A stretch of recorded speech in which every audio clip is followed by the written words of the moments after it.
Hello friends, welcome to uptake jobs. ఈరోజు current అఫైర్స్లో భాగంగా మనం రెండు ప్రధానమైనటువంటి అంశాల గురించి చర్చించుకుందాం. ఇది కాంపిటేటివ్ ఎగ్జామ్స్కి ప్రిపేర్ అయ్యేటటువంటి ప్రతి విద్యార్థులు కూడా తప్పనిసరిగా తెలుసుకోవాల్సినటువంటి అంశాలు. ఒకటి, మన రాష్ట్రపతి భవన్లో ఉన్నటువంటి 2 హాల్స్కి వాటి పేర్లు మార్చడం జరిగింది. అందులో మొదటిది దర్బార్ హాల్, రెండవది అశోక హాల్. ఈ 2 హాల్కి పేర్లు మార్చడం జరిగింది. ఎందుకు మార్చారు, దాని యొక్క ఇతివృత్తం ఏంటనేది చూద్దాం. ఇక రెండో అంశం తీసుకుంటే కనుక మనకి హెన్లీ పాస్పోర్ట్ ఇండెక్స్ 2024 ఈ హెన్లీ పాస్పోర్ట్ ఇండెక్స్ అంటే ఏంటి, ఈ దేశాలకు ఉన్నటువంటి పాస్పోర్ట్ తోటి ఎన్ని దేశాలకు మనకి వీసా లేకుండా వెళ్ళవచ్చు, మొదలైన విషయాలన్నీ కూడా ఇప్పుడు మనం ఈ కరెంట్ అఫైర్స్లో చర్చించుకుందాం. మరి ఈ 2 విషయాలు తెలుసుకునే ముందు మన అప్టేక్ జాబ్స్ గురించి కొంత సమాచారం తెలుసుకుందాం. మన అప్టేక్ జాబ్స్లో మీకు తెలుసు, గ్రూప్ 2కి సంబంధించినటువంటి ఫుల్ కోర్సును కొత్తగా 6 నెలల వ్యవధితోటి మనకి మళ్ళా ఇవ్వటం జరిగిందని, ఈ 6 నెలల సమయంలో మీరు గ్రూప్ 2కి సంబంధించి పూర్తి సమాచారాన్ని కూడా తెలుసుకోవచ్చు. ఇందులో భాగంగా ఏంటయ్యా అంటే ప్రతి సబ్జెక్టుకు సంబంధించి వీడియోలను ఇవ్వటమే కాకుండా టెస్టులు నిర్వహించటం, అదేవిధంగా ఆ టెస్టులను కూడా ఎక్స్ప్లెయిన్ చేయడం జరుగుతుంది. ఇక చివరిగా సెక్షన్ వైజ్గా కూడా టెస్టులు నిర్వహించడం జరుగుతుంది. ఇవన్నీ కూడా 6 నెలల వ్యవధిలో మీరు మొత్తం ప్రిపేర్ కావచ్చు అని చెప్పి మీకు ఈ కోర్సుని అందుబాటులో తీసుకురావడం జరిగింది. ఇక దీనితో పాటుగా ప్రత్యేకంగా Telangana public service commission group 2 కోసమే మాత్రమే ప్రత్యేకంగా మనం ఏం చేసామంటే క్విక్ రివిజన్ అనేటువంటి కోర్సుని చేయడం జరిగింది. మరి ఈ కోర్సులో భాగంగా మీకు 2 పార్టులను అందించడం జరుగుతుంది. అంటే గ్రూప్ 2లో ఉన్నటువంటి 4 పేపర్లను 2 పార్టులుగా చేసి ప్రతి సబ్జెక్టును కూడా 5 గంటల నుంచి 6 గంటల వ్యవధిలో పూర్తి సమాచారంతో మీకు అందించడం జరుగుతుంది ఈ క్విక్ రివిజన్ అనేటువంటి రూపంలో. కాబట్టి వీటిని కూడా ఎవరైతే షార్ప్గా రివిజన్ కావాలనుకుంటున్నారో వారికి మాత్రమే ఈ కోర్సు ఉపయుక్తంగా ఉంటుందని భావిస్తూ ఇప్పుడు మనం కరెంట్ అఫైర్స్లోకి వెళ్దాం. ముందుగా రాష్ట్రపతి భవన్లోని దర్బార్ హాల్ మరియు అశోక హాల్ల పేర్లు మార్పు అని చెప్పి మనం చెప్పుకున్నాం. అయితే రాష్ట్రపతి భవన్లోని దర్బార్ హాలును గణతంత్ర మండపం, జాగ్రత్తగా గుర్తుపెట్టుకోండి, అంటే దర్బార్ హాలును గణతంత్ర మండపంగాను, అశోక హాలును అశోక మండపంగాను పేరు మార్చడం జరిగింది. అంటే రాష్ట్రపతి భవన్లో ఉన్నటువంటి 2 ప్రధానమైనటువంటి హాళ్ళు ఏంటంటే, ఒకటి దర్బార్ హాలు, దీనినేమో గణతంత్ర మండపంగాను, అశోక హాలు, దీనినేమో అశోక మండపంగాను పేరు మార్చడం జరిగింది. ఇది చాలా ఇంపార్టెంట్, మీరు గుర్తుపెట్టుకోవాలి.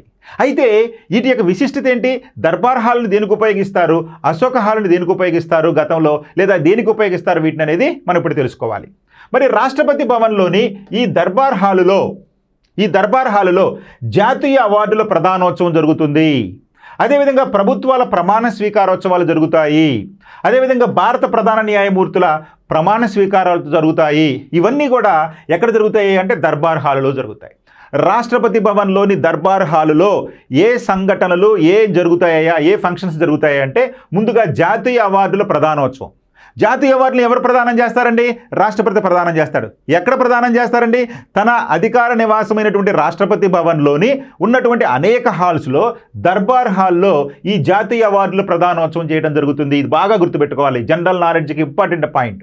ఇక ప్రభుత్వాల ప్రమాణ స్వీకారోత్సవాలు, గత ఎన్నికల్లో విజయం సాధించినటువంటి కూటమికి ఈ యొక్క రాష్ట్రపతి భవన్లోనే ఈ దర్బార్ హాలులో ప్రమాణ స్వీకారోత్సవం జరగడం జరిగింది. అది కూడా మనం చూసాం. ఇక భారత ప్రధాన న్యాయమూర్తుల ప్రమాణ స్వీకారోత్సవాలు కూడా ఈ దర్బార్ హాల్లోనే జరుగుతాయి. సో ఈ విధంగా ఈ ప్రమాణ స్వీకారోత్సవాలన్నీ కూడా ఈ దర్బార్ హాల్లోనే నిర్వహిస్తున్నారు. కాబట్టి ఈ దర్బార్ హాలుని ప్రస్తుతం ఏమని మార్చారయ్యా అంటే గణతంత్ర మండపంగా మార్చారు. ఎందుకు గణతంత్ర మండపంగా మార్చారు అనే విషయాలు మనం ఇప్పుడు చూద్దాం. మరి పర్షియన్ భాషలో ఈ దర్బార్ అనేటువంటి పదానికి రాజుల న్యాయస్థానాలు మరియు సమావేశాలను సూచించడం అనేది జరుగుతుంది. అంటే పర్షియన్ భాషలో ఈ దర్బార్ అనే పదానికి అర్థం ఏంటయ్యా అంటే రాజుల న్యాయస్థానాలు మరియు సమావేశాలను సూచిస్తూ ఉంటుంది ఆ పదం. అయితే బ్రిటిష్ వారు ఈ భవనానికి దర్బార్ హాల్ అని పెట్టారు. అంటే అప్పుడు పర్షియన్ భాషలో దర్బార్ అంటే రాజుల న్యాయస్థానాలు సమావేశాలను సూచిస్తుంది అని అర్థంగా ఉండేది. అయితే అప్పుడు బ్రిటిష్ వారు ఏం చేశారయ్యా అంటే ఆ హాలుకి, ఎందుకని ఆ హాల్లో ఎవరుండే వాళ్ళండి, వైస్రాయ్ కోసం నిర్మించింది. అంటే మన ప్రస్తుతం ఉన్నటువంటి మన రాష్ట్రపతి భవన్ ఒకప్పుడు దేనికోసం నిర్మించారయ్యా అంటే బ్రిటిష్ కాలంలో మన కలకత్తా నుంచి ఢిల్లీకి మన రాజధానిని మార్చినప్పుడు మరి ఢిల్లీలో మరి వైస్రాయ్కి అధికార నివాసంగా వైస్రాయ్ హౌస్ను నిర్మించడం జరిగింది. మరి ఈ వైస్రాయ్ హౌస్లో ఆ హాలులో ఏం జరుగుతూ ఉండేయండి, న్యాయస్థానాలకు సంబంధించినటువంటి విషయాలు, అదేవిధంగా సమావేశాలు నిర్వహిస్తూ ఉండేవాడు వైస్రాయ్. కాబట్టి ఆ పర్షియన్ భాషా పదమైనటువంటి ఈ దర్బార్ను అది సూచిస్తుంది. కాబట్టి బ్రిటిష్ వారు ఆ హాలుకి దర్బార్ హాల్ అనే పేరు పెట్టడం అనేది జరిగింది. ఇది చరిత్ర. మరి 1950 జనవరి 26న మన భారతదేశం గణతంత్ర రాజ్యంగా అవతరించడంతో, అంటే 1947 ఆగస్టు 15న మనకి స్వతంత్రం వచ్చింది. అదేవిధంగా 1950 జనవరి 26న మన భారతదేశం గణతంత్ర రాజ్యంగా అవతరించింది. మరి ఈ గణతంత్ర రాజ్యంగా అవతరించడంతో ఈ రాజులు నిర్వహించే న్యాయస్థానాలు, సమావేశాలు ఆ బిల్డింగ్లో ఎందుకు అనే ఉద్దేశంతో ప్రస్తుత ప్రభుత్వం ఏం చేసిందంటే ఈ దర్బార్ హాలును మనం ఏం చేసామంటే గణతంత్ర మండపంగా మార్చడం జరిగింది. అంటే దానికి ఇప్పుడు అర్థం లేకుండా పోయింది ఆ దర్బారు హాలుకి. కాబట్టి ఈ దర్బార్ హాలును గణతంత్ర మండపంగా చేద్దాము అనేటువంటి ఉద్దేశంతో మార్చడం అనేది జరిగింది. సో కాబట్టి భారతదేశం గణతంత్ర మరియు ప్రజాస్వామ్య దేశంగా మారటంతో దర్బార్ అనే పదం ఔచిత్యాన్ని కోల్పోయిందని, అందుకే ప్రస్తుతం ఉన్నటువంటి దర్బార్ హాలును గణతంత్ర మండపంగా మార్చడం జరుగుతుందని ఈ సందర్భంగా పేర్కొనటం జరిగింది. ఇది దీని చరిత్ర. అర్థమైందండి. దర్బార్ హాలును గణతంత్ర మండపంగా పేరు మార్చడానికి గల కారణం ఇది అని చెప్పి సదరు వర్గాలు పేర్కొన్నాయి. ఇక అశోక హాల్ గురించి చూద్దాం. అశోక హాల్లో ఏం జరిగేదండి, అశోక హాల్ అనేది మొదట బాల్ రూమ్గా ఉండేది. అంటే వైస్రాయ్ కాలంలో ఈ అశోక హాల్ అనేది బాల్ రూమ్గా ఉండేది. అయితే రాష్ట్రపతి ఆతిథ్యం ఇచ్చేందుకు మరియు భారతీయ ప్రతినిధులకు అధికారిక పరిచయ స్థలంగా దీనిని ఉపయోగించుకోవడం జరుగుతూ ఉండేది. అంటే స్వతంత్రానంతరం కూడా దీన్ని బాల్ రూమ్గాను, అదేవిధంగా రాష్ట్రపతి ఆతిథ్యం ఇచ్చేందుకు మరియు భారతీయ ప్రతినిధులకు అధికారిక పరిచయ స్థలంగా దీన్ని ఉపయోగించేవారు. ఈ హాలును, ఏ హాలును, అశోక హాలును. వాస్తవానికి అశోక అనే పదం మన చరిత్రలో ఒక ప్రధానమైనటువంటి భాగం.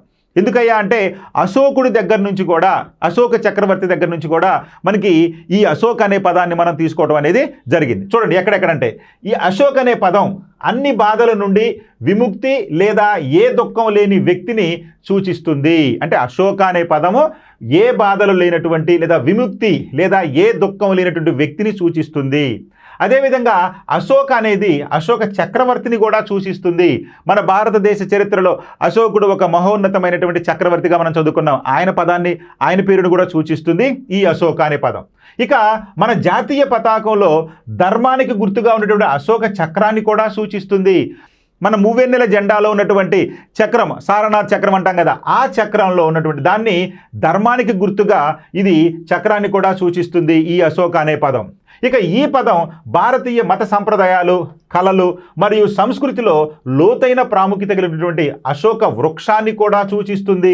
ఇలా చూడండి, అశోక వృక్షాన్ని సూచించడమే కాదు, అశోక చక్రాన్ని సూచించడమే కాదు, అశోక్ అనేటువంటి చక్రవర్తిని సూచించడమే కాదు, అదేవిధంగా దుఃఖం లేని వ్యక్తిని సూచించడం, ఇవన్నీ కూడా ఈ అశోక్ అనే పదాలకు అర్థంగా చూపిస్తుంది.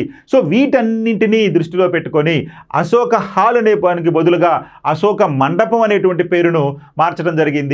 ఇది అశోక అనేటువంటి పదానికి సంబంధించినటువంటి లేదా అశోక హాలును అశోక మండపంగా మార్చడానికి జరిగినటువంటి ఈ యొక్క పరిణామంగా మనం గుర్తుపెట్టుకోవాలి. రాష్ట్రపతి భవన్ గురించి ఎట్లా మనం చెప్పుకున్నాం కాబట్టి అందరికీ తెలిసిందే. ఈ రాష్ట్రపతి భవన్ గురించి చూద్దాం. ఈ రాష్ట్రపతి భవన్ అనేది రాష్ట్రపతికి అధికారిక నివాసం మరియు కార్యాలయం. మన భారత అత్యున్నత ప్రథమ పౌరుడైనటువంటి రాష్ట్రపతి అధికార నివాసమే రాష్ట్రపతి భవన్. అది ఆయన అధికార నివాసంతో పాటు అది ఆయన కార్యాలయంగా కూడా పనిచేస్తుంది. దీనిని 1911లో బ్రిటిష్ ఇండియా రాజధాని కలకత్తా నుండి ఢిల్లీకి మారుస్తారని కింగ్ జార్జ్ చక్రవర్తి ప్రకటించడం జరిగింది. 2011లో అప్పటి వరకు కలకత్తాలో ఉన్నటువంటి మన భారత రాజధానిని బ్రిటిష్ వారు ఢిల్లీకి మారుస్తారని ప్రకటించడం జరిగింది. దానికి అనుగుణంగానే బ్రిటిష్ వాస్తుశిల్పైనటువంటి సర్ ఎడ్విన్ లుటియన్స్కు భారతదేశ వైస్రాయల్ కోసం ఢిల్లీలో ఒక ఇంటిని రూపొందించే పనిని అప్పగించడం జరిగింది. కాబట్టి రాష్ట్రపతి భవన రూపశిల్పి ఎవరయ్యా అంటే సర్ ఎడ్విన్ లుటియన్స్, గుర్తుపెట్టుకోవాలి. ఈయన ఈ యొక్క బ్రిటిష్ కాలంలో నియమించబడ్డాడు రాష్ట్రపతి భవనం నిర్మించడానికి. మరి అప్పటి వైస్రాయ్ హౌస్ నిర్మాణం, మరి ఈయన ఏం చేశాడంటే వైస్రాయ్ కోసం నిర్మించాలనుకున్నారు కదా హౌస్ని. మరి ఈ వైస్రాయ్ హౌస్ని ఎవరి వైస్రాయ్ కాలంలో ప్రారంభించడం జరిగింది అంటే అప్పటి వైస్రాయ్ అయినటువంటి లార్డ్ హార్జింగ్ కాలంలో 1912లో ప్రారంభమై 1929 లార్డ్ ఇర్విన్ కాలంలో ఇది పూర్తి చేయడం జరిగింది. అంటే స్థూలంగా వైస్రాయ్ లార్డ్ హార్జింగ్ కాలంలో ప్రారంభమై లార్డ్ ఇర్విన్ కాలంలో రాష్ట్రపతి భవన్ పూర్తి కావడం జరిగింది. మరి ఈ వైస్రాయ్ హౌస్లో నివసించిన మొదటి వైస్రాయ్ ఎవరంటే లార్డ్ ఇర్విన్. ఎందుకని ఆయన కాలంలో పూర్తింది కాబట్టి ఆయన ఫస్ట్ ఆ అధికార భవనంలో నివాసం ఉన్నటువంటి వైస్రాయ్గా ఆయన చరిత్ర పుటల్లో నిలిచారు. ఇక స్వాతంత్ర్యానంతరం ఈ వైస్రాయ్ హౌస్ను ఆగస్టు 15, 1947న ప్రభుత్వ భవనంగా మార్చడం జరిగింది. ఎందుకని మన భారతదేశానికి స్వతంత్రం ఇచ్చి వీళ్ళు బ్రిటిష్ వారు మన భారతదేశాన్ని వదిలిలే సమయంలో మనం ఏం చేసామండి, ఆ వైస్రాయ్ హౌస్ను మన ప్రభుత్వ భవనంగా మార్చుకోవడం జరిగింది. అంతేకాకుండా భారత తొలి రాష్ట్రపతి అయినటువంటి డాక్టర్ రాజేంద్ర ప్రసాద్ గారి కాలంలో, డాక్టర్ బాబు రాజేంద్ర ప్రసాద్ గారి కాలంలో ఈ ప్రభుత్వ భవనం పేరును రాష్ట్రపతి భవన్గా మార్చడం జరిగింది. సో మన దేశానికి మొదటి రాష్ట్రపతి బాబు రాజేంద్ర ప్రసాద్, ఆయన కాలంలోనే ఈ యొక్క అధికార నివాసాన్ని అప్పటి వరకు ఉన్నటువంటి ప్రభుత్వ భవనం అనేటువంటి దానిని ఏం చేశారండి, రాష్ట్రపతి భవన్గా మార్చారు. అంటే బ్రిటిష్ కాలంలోనే వైస్రాయ్ హౌస్ అనేవాళ్ళు, ఆ తర్వాత ప్రభుత్వ భవనంగా మార్చడం, ఆ ప్రభుత్వ భవనం పేరులో రాష్ట్రపతి ఆ కాలంలో ఈ నివాసం ఉంటున్న సందర్భంగా మన మొదటి రాష్ట్రపతి అయినటువంటి బాబు రాజేంద్ర ప్రసాద్ గారు ఈ భవనానికి రాష్ట్రపతి భవనంగా, అంటే ఆయన ఉన్న కాలంలోనే ఈ యొక్క భవనాన్ని రాష్ట్రపతి భవనంగా మార్చడం జరిగింది. ఇక రాష్ట్రపతి భవనం అనేది చూడండి 330 ఎకరాల ఎస్టేట్లో 330 ఎకరాల ఎస్టేట్లో అందులో ప్రధానంగా 5 ఎకరాల స్థలంలో దీనిని నిర్మించడం, హెచ్ ఆకారంలో నిర్మించినటువంటి భవనం. అంటే 330 ఎకరాలు ఉన్నటువంటి ఎస్టేట్లో ఒక 5 ఎకరాల స్థలంలో హెచ్ ఆకారంలో నిర్మించినటువంటి భవనమే ఈ రాష్ట్రపతి భవనము. దీనిలో 4 అంతస్తులు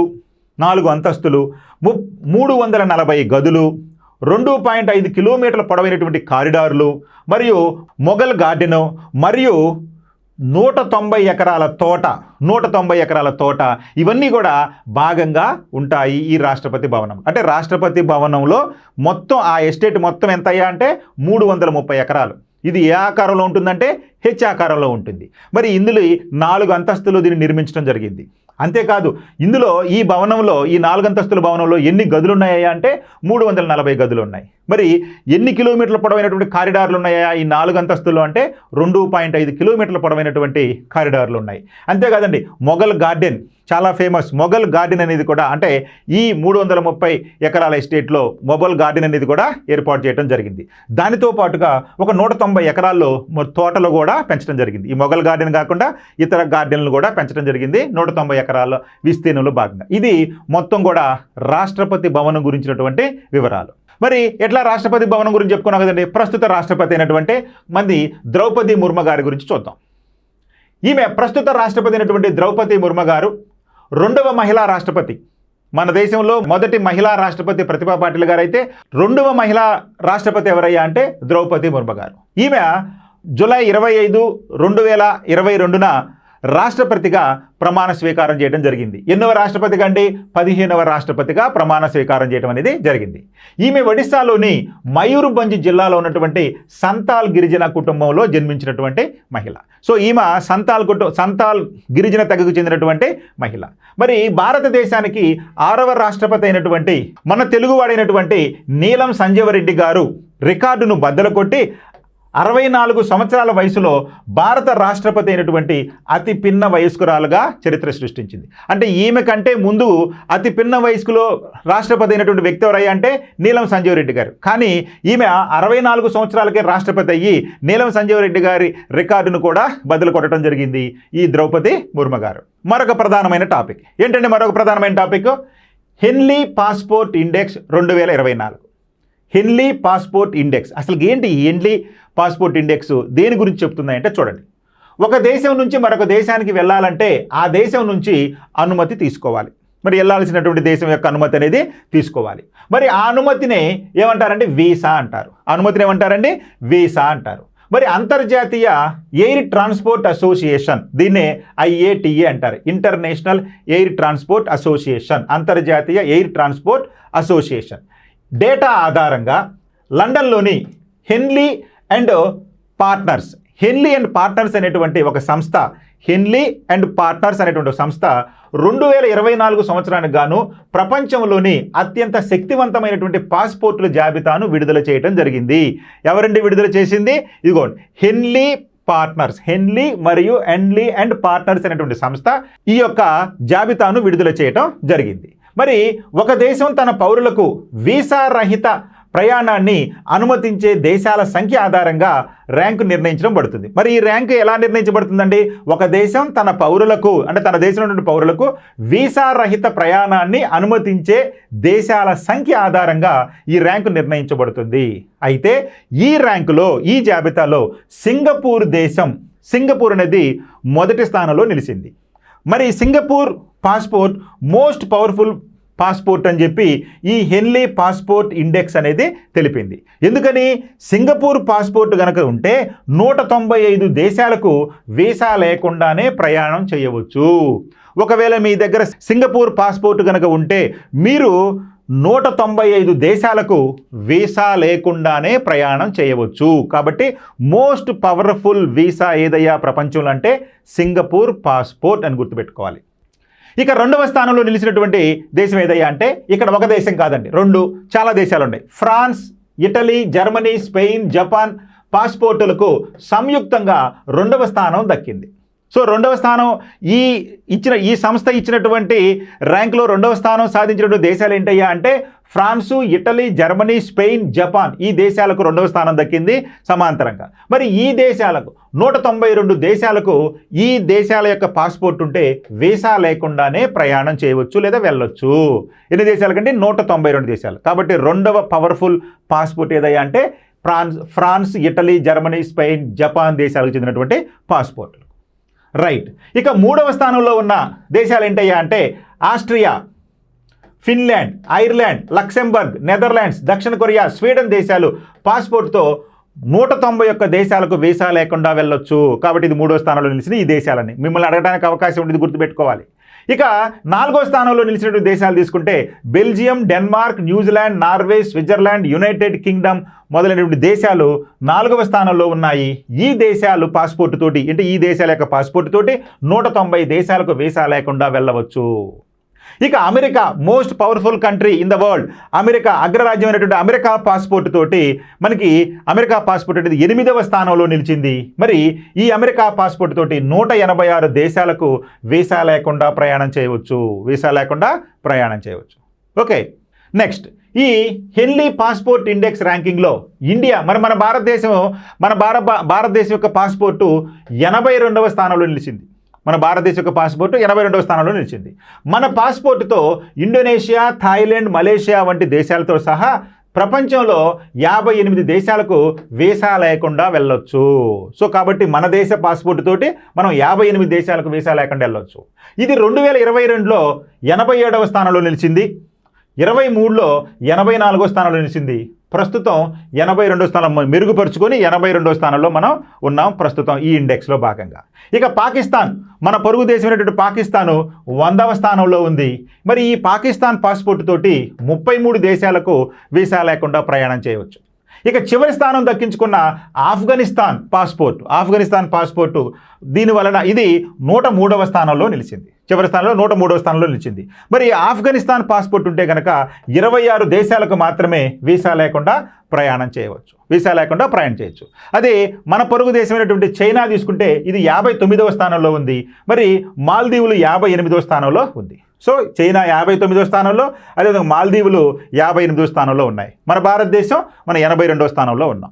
సో ఈ విధంగా ఈ యొక్క హెన్లీ పాస్పోర్ట్ ఇండెక్స్ ద్వారా మన భారతదేశం యొక్క స్థానం, అదేవిధంగా ప్రపంచంలో అత్యధిక పవర్ఫుల్ పాస్పోర్ట్ అనేది లేదా అతి తక్కువ పాస్పోర్ట్ విలువ ఉన్నటువంటి దేశాల యొక్క జాబితాను మనం తెలుసుకోవడం జరిగింది. Okay, thank you.